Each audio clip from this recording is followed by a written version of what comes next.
Okay. So again, it's a talk. So we will exchange a bit.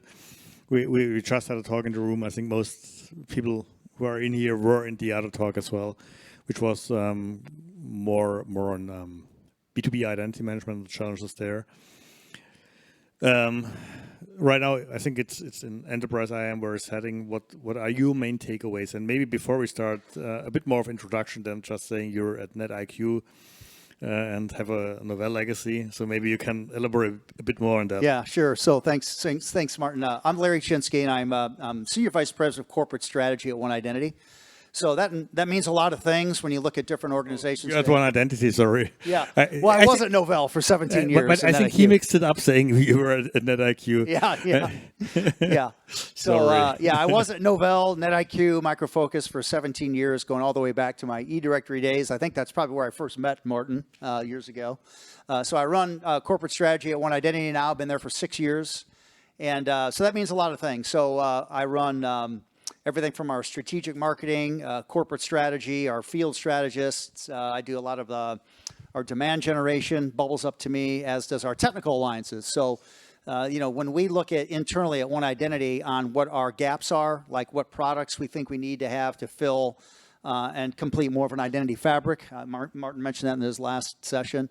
So it's my responsibility to look at different M&A targets. Do we need to buy something, build, partner with somebody, that sort of thing to kind of fill those gaps. And then all the enablement, technical enablement, certification, all bubbles up to my organization as well. So a lot of different pieces move up into what we call corporate strategy at One Identity.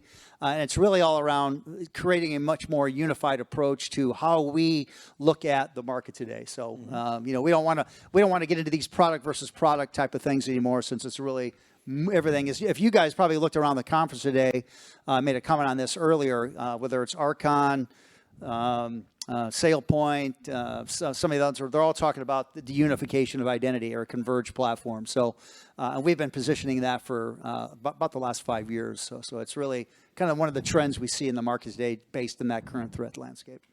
Okay, and so when we look a bit at the takeaways, except of that, there's a lot of identity security written on the booth, and conversions and things like that.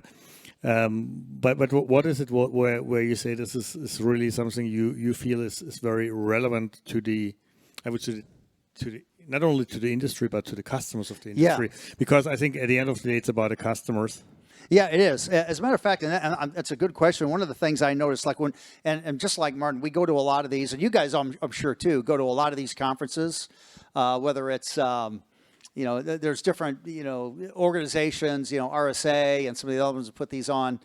A lot of the times what I see at the conferences are all built a lot around what I would call a cost savings initiatives or vendor consolidation or operational efficiency and that sort of thing. But what I'm seeing more and more in the conversations I'm having with our customers, and I fly globally talking to customers in our channel ecosystem, is it seems like, and you guys can correct me if I'm wrong because you're in the space, is that there seems to be a lot more emphasis now in this space specifically around building a secure platform and security. Not as much around OE and vendor consolidation. That stuff's important. But you look around here, it's really all about security and spending money on security. And I've always said that I thought that was the most important part of any of these individual market segments. And what's interesting about like access management, for example, you'll get, Okta or Ping and some of the other ones. If you look at the top 4 reasons why organizations buy an access management solution today, there's all kinds. But do you know where security fits number 1, 2, 3, or 4? Can anybody guess? Anybody want to take a guess? 4. It's number 4. So access management is by over 2 times the most widely deployed IAM market segment, but security is all the way down at the bottom, which is very interesting. So that means that all these other market segments are being purchased much more for the security element, where access is being purchased more for the OE and efficiency. So, when I look around at like these conferences and these different, market segments, it's pretty interesting how you see the trends start to separate, but then also come together at the same time. Yeah. And I think for me, it's also that we see that identity management is getting bigger. So you talked about vendor consolidation, which, by the way, is an interesting thing. When we did the first EIC, someone said to me, does it really make sense to have such a conference, whatever, 20, 30 vendors, and then they start, the one vendor starts acquiring the other, and so you won't have a market maybe in a few years from now. I would say we probably are more in the range of, I think we are getting closer to the 1,000 identity management vendors nowadays. When we take all the identity verification players, when we take all the decentralized identity startups, when we take all the other startups around, for instance, secrets management or machine identity, which is a horrible term, because a machine for me makes noise and moves and is of iron and so on, and it's not just a service. But I think we can argue that would be a very separate conversation here. Yes. But at the end of the day, I think we see that this market is getting bigger and bigger. And on the other hand, we also learned that we need to bring together things again. So I think maybe it's also a constant fight of consolidating versus adding things to the overall picture. Yeah, and there's a separation between, and Martin, you and I just had a webinar on this topic, very similar, about a month ago we did that. But I mean, there's a difference between convergence and consolidation. And I think you're right, probably 1,000 identity vendors. When you look at all just IGA probably has 8 or 9 segments to fall under it. Access has MFA and, that sort of thing. But, the consolidation is kind of like the technology components coming together. Convergence are like the companies come together to kind of form, a whole new space there. Yeah. And I think my colleague Alejandro currently is working on, I think, on the leadership compass on access management. And I think he has almost 50 vendors in the rating. Yeah. Alone in this sub-segment, and it's one of many segments here. So we have a lot. And I think exactly the point is, so consolidation versus convergence. I think the very important thing is to homogenize and to unify the initiatives you're taking. So getting away from, I do this here a bit in the IGA here, and then I have a totally separate access management initiative, etc. So honestly, if in your who is in an organization where identity and access are still segregated organizationally? So you don't need to raise your hand, because otherwise I need to blame you. We won't call on you. That's okay. We promise. At least I won't. Martin might. But it's very clear to me. It doesn't make sense. And the thing you definitely can quote me on, if Entra ID is not in the hands, and if you have Entra ID, it's not in the hands of your IAM department, then something is wrong. So Entra ID is an access management tool, and there's absolutely no discussion about that Entra ID must be owned by the identity management department, for instance. We can argue very little bit about the old Active Directory due to a legacy aspect, but at the end of the day, even there, I would say, move it over solves a lot of problems. Yeah, I think you're exactly right. Matter of fact, we were just having a conversation with one of our customers on this today, and I think we had Ian Y in the booth. We were talking about that very thing on, I think Microsoft has it really figured out when you look at a platform, what they're doing with Entra, but some of the subcomponents, like you said, Martin, I think are just, it's a separation that occurs there. So yeah, and we need to fix some of these things. So yeah, we're in I think in a constant evolution, and we need to understand this is one thing. I think this was a lot of the thought around when we came up with the Identity Fabric idea several years ago, to say, so basically when we started this, it was basically stepping back and saying, so why do we do this stuff? Why do we do identity management? At the end of the day, the purpose of identity management is that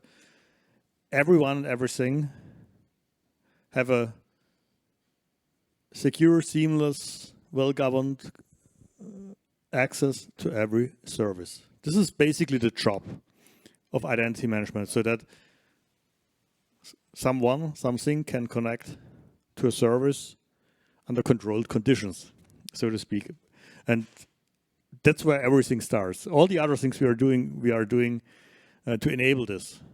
So we invented IGA because we can't give everyone full access to everything, logically. Yeah. Well, as a matter of fact, I had dinner last night with Arndt. I think I saw Arndt. There was Arndt over there from Ascanza and Gerald.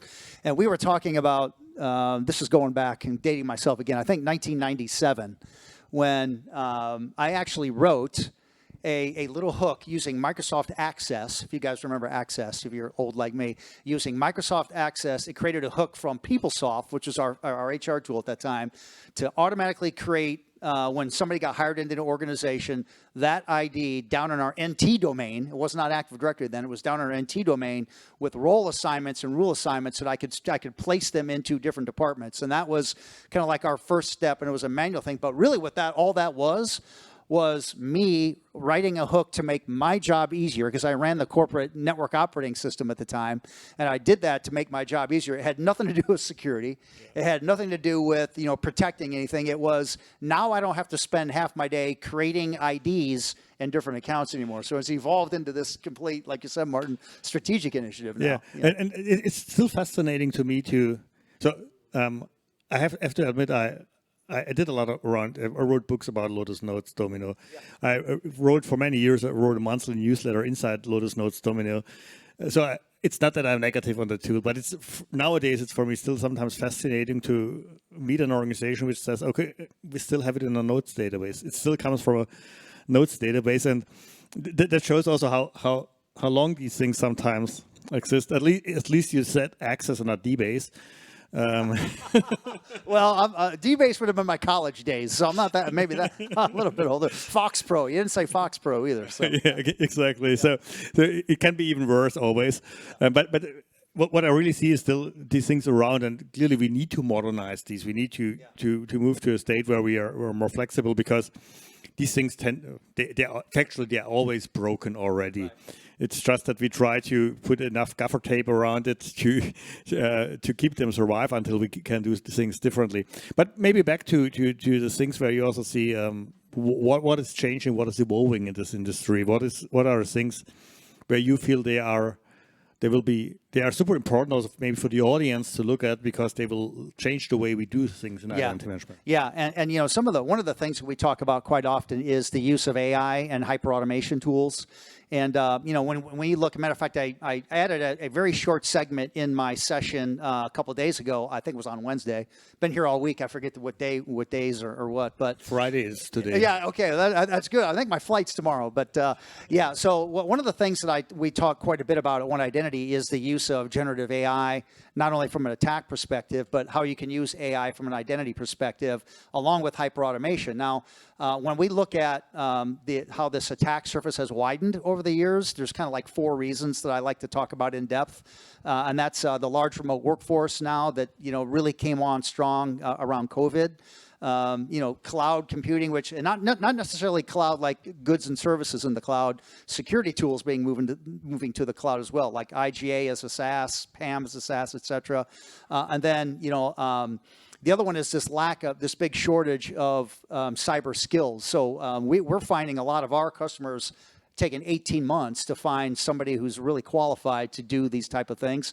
So they invest in AI and hyperautomation tools. The problem is those hyperautomation tools create themselves digital identities which rely upon the credential managers inside of the hyperautomation tool software for its security protection, which really, quite frankly, is not all that great. And so we need to look at how we can leverage, IGA tool or IAM tools to basically suck that out, push that into your IAM platform, and then provide a security mechanism. So you're actually using your IAM platform to provide security for the AI and hyperautomation that we see in the market. Things like bots, how bots can run around. And we've got companies, Martin, believe it or not, that don't have an IGA tool. They're actually using bots to run around, create, modify, move. So joiner, mover, leaver functions are being done by bots in the organization, hundreds of them, with no security behind them, which I find, quite fascinating. So I like the bot idea. I don't like that much the no security aspect on that. Yeah. So the bot idea is not that bad, I would dare to say. I think one thing here also is where I believe there's a very concrete potential especially for vendors who serve multiple areas. So when I look at identity management and would have to list the 3 biggest challenges that regularly pop up, then it's recertification. Sure, no doubt about it. I'm still looking for the one organization globally that says, hey, my departmental managers love recertification. They want to do it again and again and again. I still didn't find it. So something is wrong here. Role projects also tend to be a bit challenging, and onboarding, application onboarding. And I believe we have, for instance, a very big potential of utilizing Gen AI to get to a much higher level and much higher efficiency in application onboarding and automated application onboarding across all the pillars of IAM. Because when we have an application, it's not just onboarding it on IGA. That might be the most tricky part, but it's onboarding it on PAM, it's onboarding it on access management. Yeah. The latter two tend to be a bit simpler. But anyway, I think in an ideal world, our agent or our bot or whatever it is does it for us. Yeah, and it's definitely I don't mean to be negative against bots, because I think they do have a very important place. It's just the security element behind that, is something that we sometimes overlook. We have to do, but yeah, the application onboarding I agree with. As a matter of fact, it sounds like it would be very difficult to integrate application onboarding with an IAM platform, but it's really not. And that's something that we do at One Identity quite often. And there are tools out there that automate that process as well. And so I think, Martin, you're right on that is it's something that can be leveraged. I once read that an effective IAM platform can resolve like 55% of those whether it's GRC or some other risk component or application onboarding. So it's really amazing how much more you can do from a security angle with that than yeah, and I think that this is one of the areas where I feel that AI can be extremely helpful. I think it's also, you talked about the skills aspect. It can really help doing things easier. Also, again, in onboarding, when you need to onboard to a certain specific platform, then the guidance that can be provided that way. So how do you do it? What is the next step, etc.? Having maybe prompt books that guide the people through the things which need then still to be done manually. That's a great area for that. Yeah, I agree. As a matter of fact, to me, it's almost like the next generation. You guys have all probably seen IGA platforms that have, I'll call it like a modeler inside of that, where it can go out and look at, show me 20 other people that have similar roles or similar functions. I want to give them the same access as that. You've probably seen that. So this is almost the next generation of that, where AI can step in and kind of resolve. Yeah, and maybe do it a bit smarter than just saying, oh, give me the same access as my peer who has collected its access over the last 16 years and probably only needs 2% of That's right. I think that would be then the smart solution for that. Right. I think another area is processes, workflows, all that stuff where it's also something we see more and more approaches on using AI in building this, which, if I were a cynic, which I am, factually, I don't believe you. Yeah, that would be maybe something which is also very helpful, because still the vast majority of vendors in the space doesn't come up with, this is the complete, very documented, well-described process framework for IGA, which you can use to start with. So in many cases, it's, yes, you have a technology, you may have some elements of workflows, but really, so perfect, process framework with wonderful, whatever, EPC diagrams and stuff like that, rarely found. And so maybe AI can fix what vendors didn't do. Yeah, I think the opportunities for AI, especially when you look at it in an overarching IAM framework, are really kind of limitless. There's so much. Matter of fact, I just started getting, you guys use Wikipedia and stuff like that. I see that they've incorporated AI into some of the search results that you get there. So I think that being able to plug that into what you're doing from a security angle, that's where it can be really most helpful. Yeah. So by the way, don't hesitate asking questions. Yeah, sure. So you have us here. You can ask us questions. Maybe Paul has questions from the online audience. Yeah. And I do have some questions too that I want to ask the audience. Okay, then you ask the audience. So if the audience doesn't ask questions to us, we ask questions to the audience. Yeah, okay, right. Fair deal, I believe. Because I love gathering intel from the most important people in the audience are the customers. Are you going to pick on someone? No. I'm just going to ask a general question. No, I'm not going to pick on someone. No, I wouldn't do that, because I know it's like to sit out there and get asked. So. I know a couple of people in here, so I could pick some.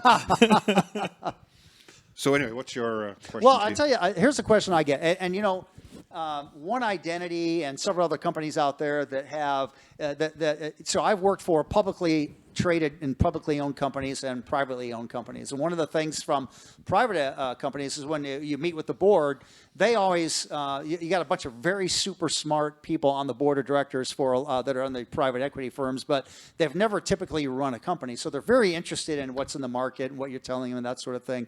And so they ask a lot of the same questions, but one of the things that they ask a lot and that I like to do a lot of research on, because at One Identity we like to kind of peel apart why these trends are happening and things like that. So one of the questions I like to find out, like I said, every one of these IGA and PAM vendors you see today are talking about the platform and the unification, the convergence, consolidation. So one of the questions I get asked a lot of times from different PE firms are, how are the customers that you see today in organizations, are they still buying in a fragmented fashion? Like if they need PAM, they buy PAM. If they need IGA, they buy IGA. Are they looking at things holistically now? And for me, when I look at every single vendor is talking about convergence and every single vendor is talking about unification, there's a couple things that tells me. Number one, when we look at how these breaches are occurring now, and I talked about this Wednesday, they're targeting the identities specifically, and they're targeting them because they're very easy to target now. They're out there, they're on their own. They're not being protected by dual layer firewalls and content filters and network segmentation and things like that.